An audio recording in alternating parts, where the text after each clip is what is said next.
Hello students. तो आज हम करने जा रहे हैं ट्रिग्नोमेट्री का रिवीजन। ट्रिग्नोमेट्री जो कि बहुत इंपॉर्टेंट चैप्टर है 10th क्लास में, और आई एम श्योर बच्चों को टफ भी बहुत लगता है, लेकिन इसको अगर ढंग से किया जाए तो ये इतना भी टफ नहीं है। ठीक है, आज का जो वीडियो है इसमें मैं एक रिवीजन के तौर पे एक छोटे से वीडियो में, मतलब 10 से 11 मिनट की वीडियो में आपको पूरा चैप्टर का बेसिक समझाने वाली हूँ। ठीक है, तो करते हैं स्टार्ट। ट्रिग्नोमेट्री जैसा कि हमें पता है ये एक राइट एंगल ट्रायंगल के ऊपर बेस होता है। ट्रिग्नो मतलब ट्राई यानी कि 3 साइड्स एंड ट्रिग्नोमेट्री यानी कि मेजरमेंट, 3 साइड का मेजरमेंट, यानी एक राइट एंगल ट्रायंगल की तीनों साइड का जो मेजरमेंट होता है उसके ऊपर बेस्ड होता है ट्रिग्नोमेट्री। ठीक है, ये पूरा का पूरा राइट एंगल पे चलेगा, कोई और ट्रायंगल इसमें वर्क नहीं करता है। राइट एंगल ट्रायंगल का जो ये हमें पता है परपेंडिकुलर, बेस और हाइपोटेनियस, 90 डिग्री वाले एंगल के बिल्कुल सामने वाली जो साइड होती है वो होती है हाइपोटेनियस। ठीक है, और ये जो हाइपोटेनियस होती है ये होती है सबसे लॉन्गेस्ट साइड। ठीक है, और इस ट्रिग्नोमेट्री के अंदर ये जो एंगल है थीटा, इसकी बहुत बड़ी वैल्यू होती है। ठीक है, ये जो एंगल थीटा है इसी के बेस्ड ये साइन कोस ये सब चलते हैं। तो ये जो एंगल थीटा है, ये एंगल थीटा हमेशा हाइपोटेनियस और बेस के बीच में ही होगा। ठीक है, अगर ये हम यहां पे मान लो ये राइट एंगल है, ये हाइपोटेनियस हो गई, और हम जो ये एंगल बी की बात करें, अगर हम साइन बी ले तो ये थीटा हो गया, ये थीटा हो गया, तो हमें पता है 90 के सामने ये हाइपोटेनियस है तो ये बेस होगा। कि मतलब जो जिस भी एंगल को हम मेन एंगल बना रहे हैं, ये ट्रिग्नोमेट्री रेशियोज जो है उनके साथ जो हम एंगल यूज कर रहे हैं वो एंगल हमेशा बेस और हाइपोटेनियस के बीच में ही होता है। तो मतलब जो एंगल होगा उसमें हाइपोटेनियस के बीच में ही रहेगा, यानी थीटा के हिसाब से हम देखेंगे बेस कौन सा और परपेंडिकुलर कौन सा है। क्योंकि यहाँ पे एंगल यहाँ थीटा लिया है तो ये बेस हो गया और ये हाइपोटेनियस और ये हो गया परपेंडिकुलर। ठीक है अब ये जो sine theta, cos theta, tan theta, cot theta and sec and cosec, ये जो 6 वैल्यूज है, ये 6 वैल्यूज हम इनकी जो वैल्यूज है वो हम इसी ट्राइंगल में से फाइंड करेंगे। कैसे करेंगे? ये एक बहुत कॉमन सा एक फॉर्मूला जो कि सब बच्चे जानते भी हैं, पंडित बद्री प्रसाद हर हर बोले सोना चांदी तोले। एक सेकेंड,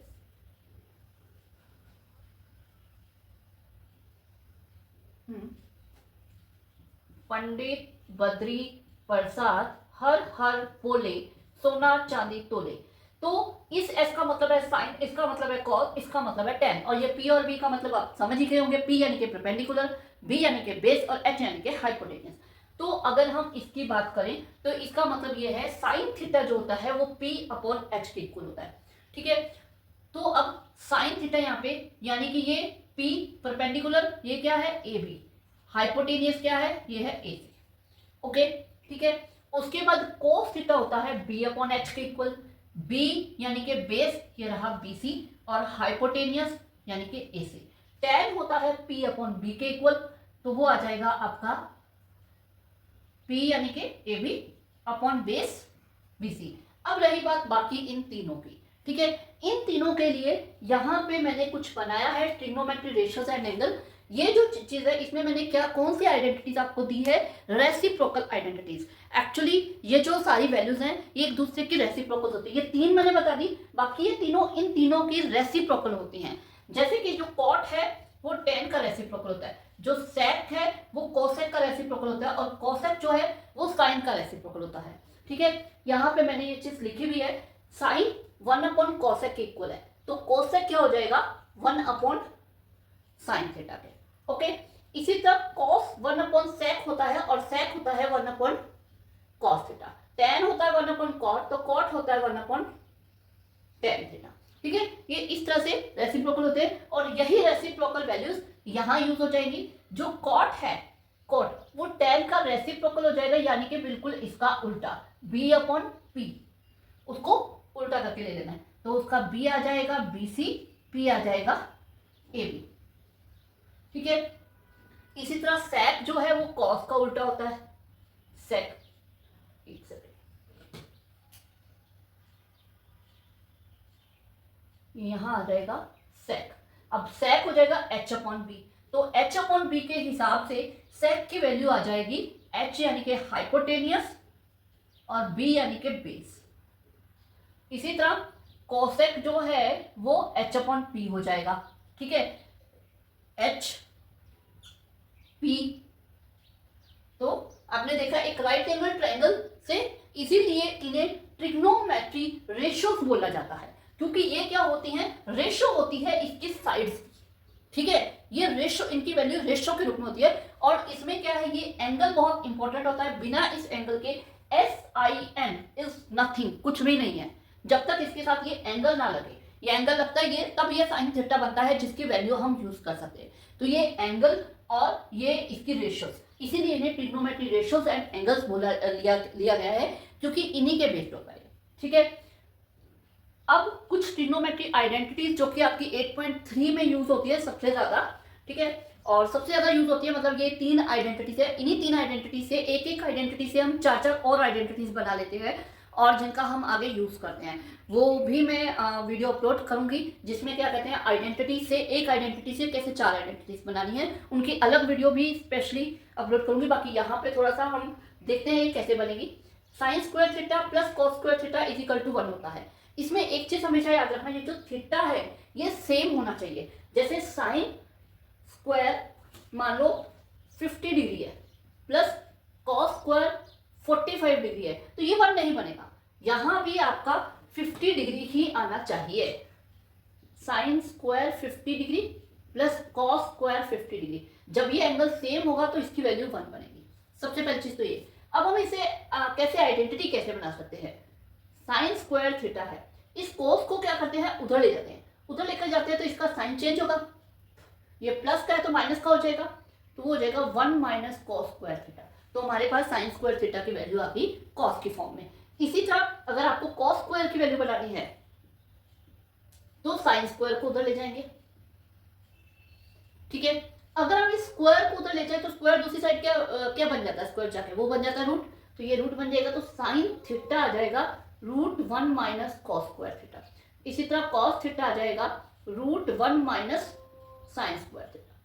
क्लियर। तो इस एक आइडेंटिटी से हमने ये 4 और आइडेंटिटीज बना, ठीक है। इसी तरह यहाँ पे भी यही होगा, अगर आप tan को उधर लेके जाओगे तो sec square theta is equal to 1 plus tan square theta आ जाएगा, जिसका बहुत बार हम यूज करते हैं, ठीक है। और sec स्क्वायर के साथ बनानी है तो tan स्क्वायर को उधर ले जाके प्लस का कर देंगे और 1 को इधर ले आएंगे, तो वो क्या बन जाएगी sec square theta minus 1 is equal to tan square theta. इसी तरह स्क्वायर, ये स्क्वायर उधर जाके रूट बन जाएगा और यहाँ पे ये स्क्वायर इधर आके रूट बन जाएगा, तो ये वैल्यू बन जाएगी। सेम इसी तरह इस आइडेंटिटी में होगा, ठीक है। तो इस तरह से इन एक एक आइडेंटिटी से हम 4 और आइडेंटिटी बनाते हैं और इन्हीं आइडेंटिटी के बेस्ड है पूरी की पूरी 8.3 एक्सरसाइज आपकी, ओके, ठीक है। ये चार्ट जो आपके 8.2 एक्सरसाइज में काम आता है, इसमें क्या सारे एंगल्स जो हम सम स्पेसिफिक एंगल्स, यानी बिल्कुल हम एग्जैक्ट वैल्यू यूज करते हैं, किसकी, 0 degree, 30 degree, 45 degree, 60 degree, 90 degree. अब ये जो जगह क्यों मैंने छोड़ी है, ये जो नीचे मैंने वैल्यूज ली है, मैं कभी ये नहीं कहूंगी कि इसे रट्टा लगाओ, ये आप जानते हो मैं हमेशा ये चीज कहती हूँ, रट्टा नहीं लगाना, मैथ के अंदर रट्टा नहीं लगाना। इन्हें हम बनाएंगे यहाँ पे कैसे, बहुत सिंपल है, ठीक है। काउंटिंग लिखनी है, 0 1 2 3 4, 4 पे खत्म हुई, 4 4 4 4 4 ले लिया सबका रूट। अब 0/4 हो गया 0, साइन 0 डिग्री आ गया 0 के इक्वल। 1 का रूट होता है 1, 4 का रूट होता है 2, तो साइन 30 डिग्री आ गया 1/2। 2 से हम इसे काट देंगे, ऊपर आ गया 1, 1 का रूट 1, 2 के ऊपर रूट लगा के साइन 45 डिग्री हो गया 1/√2। फिर √3 एज इट इज आ गया, 4 का रूट आ गया 2, तो साइन 60 डिग्री हो गया √3/2। ये पूरा का पूरा कट गया, 1 1 का रूट होता है 1, तो साइन 90 डिग्री हो गया 1। क्लियर कैसे निकाला है। अब इसी से हम बाकी जो आपके 5 ट्रिग्नोमेट्री रेशियोज है उन सबकी वैल्यू फाइंड करने, इसी से, और कुछ सॉल्व नहीं करना। देखो कैसे, कोस क्या करना है, साइन का बिल्कुल पीछे से लेके चल जाना है, 1 √3/2, 1/√2, 1/2, 0, कॉस हो गया। tan होता है, tan जो होता है वो sine theta upon cos theta होता है। tan 1/cos तो होता ही है, लेकिन इसके साथ साथ tan sine theta upon cos theta भी होता है, ठीक है, तो हम इन दोनों को आपस में डिवाइड कर देते हैं, मतलब एक बार मैं एक बार के लिए इनके नीचे ये लगा रही हूँ। अब देखो 0.1 0, इसका 2 से 2 कट जाएगा 1/√3, √2 कट गया 1/1 1 आ गया, 2 से 2 कट गया √3 1/0। पता है हमें, मैं बताती भी रहती हूँ कि अपॉन में कभी भी जीरो नहीं आता, ऐसी कोई वैल्यू एग्जिस्ट ही नहीं करती है जिसके अपॉन में 1 हो। डिनोमिनेटर कुछ भी नहीं है तो मतलब 1 होगा, जीरो कभी नहीं होगा। ठीक है, तो 1/0 है तो ये क्या हो जाएगा, नॉट डिफाइंड। क्लियर, यहां तक क्लियर हो गया। हमने ये 3 वैल्यूज निकाली, बाकी 3 वैल्यूज वैसे तो इसकी रेसिप्रोकल है, लेकिन उससे इजी एक और तरीका भी है। रेसिप्रोकल तो है ही, लेकिन एक और तरीका भी है। tan की जिस तरह से मैंने साइन से cos लिया था पीछे से लेकर, ऐसे ही जो tan है वो भी बिल्कुल आप पीछे से लेकर अगर आप tan का ले लोगे cot की वैल्यू तो वही आएगी। कैसे, मैं यहाँ पे थोड़ा सा मैंने स्पेस के लिए इसको नहीं लिखा, लेकिन यहाँ पे मैं आपको एक बार बता देती हूँ कि मान लो यहाँ पे मैं cot ले लूँ, यहाँ ले लेती हूँ cot थीटा। अब ये cot थीटा tan के बिल्कुल उल्ट चलना है, ये नॉट डिफाइंड है, यहाँ आ जाएगा नॉट डिफाइंड 0 डिग्री पे। फिर उसके बाद ये आ जाएगी √3 30 पे, फिर उसके बाद 145 पे 1 आ जाएगा, 60 पे इधर से चला जाएगा 1/√3, ठीक है, और 90 पे यहाँ से चला जाएगा 0, बिल्कुल इसका उल्टा हो जाएगा। क्लियर। इसी तरह जो sec है, sec मैंने यहाँ से लिया है, sec होता है 1/cos, cos का रेसिप्रोकल कर दिया, ये cos का रेसिप्रोकल करो, मतलब इसके अपॉन में 1 लगा दो, 1/1 1 आ गया। ठीक है, एक मिनट, ये वैल्यूज अब आप ले सकते हो आराम से।